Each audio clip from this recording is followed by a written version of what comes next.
तीसरी बार मोदी जी प्रधानमंत्री बनने वाले हैं। बाबर का बच्चा बच्चा भी जय श्री राम बोलेगा, मैं दावे के साथ कह सकता हूं। प्रभु राम का नाम लेकर के जीवन यापन करते हैं। देखो, हम राम को ही लाते नहीं है, बेटी और व्यापारी की सुरक्षा के लिए खतरा जो बनता है उसका राम नाम सत्य भी करवा देते हैं।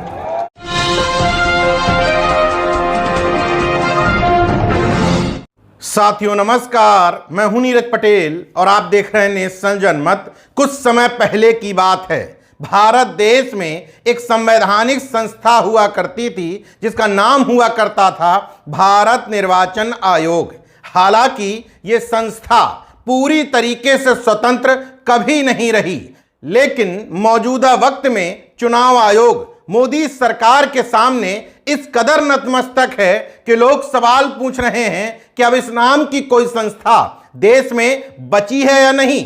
इन तीन तस्वीरों को देखिए। गोदी मीडिया को अमूमन चुनाव के वक्त लोग कोसा करते थे, लेकिन इस बार गोदी मीडिया को पड़ने वाली गालियों का आधा जिम्मा इन तीन शख्स ने उठाया है। इनमें से बीच में जो खड़े हैं वो भारत के मुख्य चुनाव आयुक्त राजीव कुमार हैं। उनके बगल में जो खड़े हैं डॉक्टर सुखवीर सिंह संधू, उत्तराखंड के चीफ सेक्रेटरी पद से यानी कि आईएएस से सेवानिवृत्त हुए हैं। बीजेपी के बेहद करीबी आईएएस माने जाते थे, इसलिए देश के सबसे बड़े चुनाव से पहले इनको चुनाव आयुक्त के पद पर बैठाला गया।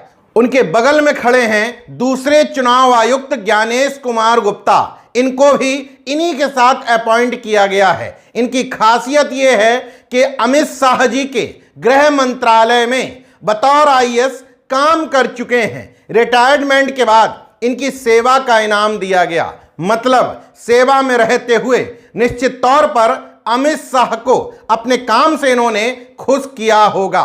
ये तीन लोग ऐसे हैं जिन्होंने गोदी मीडिया की गालियां अपने सिर ले ली है, क्योंकि बीजेपी का कोई भी नेता धर्म के नाम पर वोट मांगे, भगवान के नाम पर वोट मांगे, हिंदू मुस्लिम के नाम पर नफरती बयान दे, मगर ये तीनों को कोई फर्क नहीं पड़ता। मानो आंख में पट्टी बांध करके कान में उंगली लगा करके बैठे हों कि हम बीजेपी के खिलाफ एक शब्द नहीं सुन सकते। चाहे बात प्रधानमंत्री नरेंद्र मोदी के हिंदू मुस्लिम के नाम पर दिए नफरतिया बयान की हो, या योगी आदित्यनाथ के राम के नाम पर वोट मांगने की, और राम के नाम पर एक धर्म विशेष के लोगों के राम नाम सत्य की, या अब हाल में ही राजस्थान के बीजेपी प्रदेश अध्यक्ष सीपी जोशी द्वारा दिया गया बयान कि मोदी जी तीसरी बार प्रधानमंत्री बनने वाले हैं। अब बाबर का बच्चा बच्चा भी जय जय श्री राम के नारे लगाएगा। जो लोग अभी तक जय श्री राम बोलने में जिनको तकलीफ हो रही है, तीसरी बार मोदी जी प्रधानमंत्री बनने वाले हैं। बाबर का बच्चा बच्चा भी जय श्री राम बोलेगा, मैं दावे के साथ कह सकता हूं। सीपी जोशी के इस बयान के बाद चुनाव आयोग वैसे ही सो रहा है जैसे उत्तर प्रदेश के मुख्यमंत्री योगी आदित्यनाथ के इस बयान के बाद। तो हम राम को ही लाते नहीं है, बेटी और व्यापारी की सुरक्षा के लिए खतरा जो बनता है उसका राम नाम सत्य भी करवा देते हैं। प्रभु राम का नाम लेकर के जीवन यापन करते हैं। जब कोई सुरक्षा, समाज की सुरक्षा के लिए खतरा बनेगा तो उसका राम नाम सत्य भी तय है। हालांकि भक्तों के प्रभु का यह बयान आप पहले भी सुन चुके हैं, मगर नेशनल जनमत इस हैरत में है कि भारत जैसे देश का प्रधानमंत्री इतने नीचे तक कैसे गिर सकता है।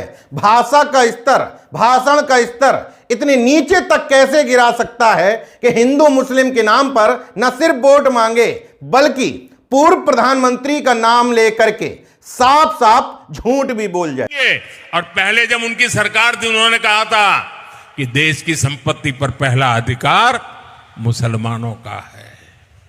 इसका मतलब ये संपत्ति इकट्ठी करके किसको बांटेंगे? जिनके ज्यादा बच्चे हैं उनको बांटेंगे। घुसपैठियों को बांटेंगे।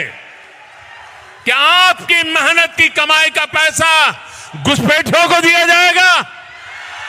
आपको मंजूर है ये कांग्रेस का मैनिफेस्टो कह रहा है।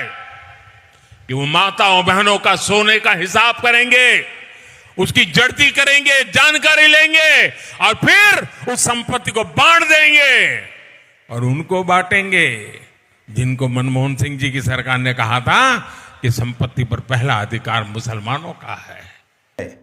कहते हैं ना कि ताजा ताजा प्यार में पड़ा आशिक ज्यादा प्यार दिखाता है। वैसे ही दिलीप मंडल जैसे आशिक जो हाल में ही बीजेपी के प्यार में गिरफ्त हुए हैं, वो नए नए आशिक की तरह हर मामले में आशिकी झाड़ रहे हैं। तो इस प्रधानमंत्री के बयान पर भी अलग ही एंगल लेकर के लोगों को गुमराह करने की कोशिश कर रहे हैं। लेकिन पहले चरण के चुनाव के बाद अब दूसरे चरण के मतदान करीब आ चुका है। इतने में एक बात तय हो चुकी है कि देश की जनता को यह बात समझ में आ चुकी है कि कौन गाय गंगा गौबर गौमूत्र, हिंदू मुस्लिम, भारत पाकिस्तान और नफरत के नाम पर वोट पाना चाहता है और कौन महंगाई, बेरोजगारी, जातिवार जनगणना और हिस्सेदारी के नाम पर। इस तरह के नफरती चिंटुओं की दुकान समय के साथ बंद हो ही जाएगी। लेकिन ध्यान रखिए, इस तरह के बीजेपी के स्लीपर सेल्स को समझने में अगर आपने देरी की तो बहुत देर हो चुकी होगी। उस समय बच्चों को आप बताने के काबिल नहीं रहेंगे कि जिस समय देश में नफरत की दुकान चल रही थी, सारी संस्थाओं का निजीकरण किया जा रहा था, संवैधानिक संस्थाएं नष्ट की जा रही थी, उस समय आप कर क्या रहे थे। बहरहाल नफरती बयानों के मैंने कुछ एक उदाहरण बताए। अगर आप खंगालेंगे सोशल मीडिया पर तो आपको दर्जनों नहीं सैकड़ों इस तरह के नफरती बयान मिल जाएंगे। मगर मजाल है जो चुनाव आयोग बीजेपी की किसी नेता को नोटिस भी भेज दे, कार्रवाई तो बहुत दूर की बात। देखते रहिए नेशनल जनमत, जागरूक और सजग बने रहिए। जय विज्ञान, जय संविधान, जय लोकतंत्र। धन्यवाद।